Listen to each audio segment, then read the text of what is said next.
This is a shorter version of our video titled Visual Phonics for Family Sound Groups. In this video, we're going to be focusing on tongue-up sounds. Remember, tongue-up sounds are made by holding the tip of the tongue to the roof of the mouth behind the top front teeth. This group includes L and L blends. And here's a picture of what the visual phonics symbol looks like. Now remember, blends are when you have another consonant right next to it. So an SL would be a blend.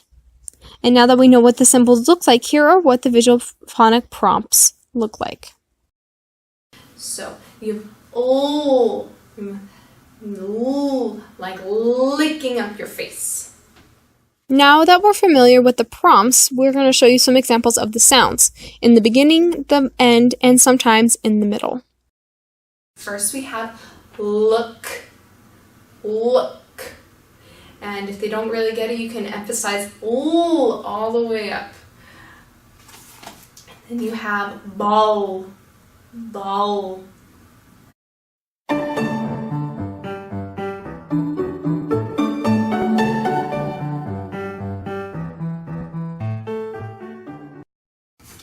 Then we have blue, so blue, blue.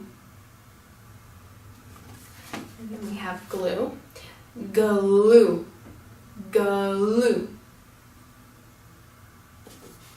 And slip, slip, slip.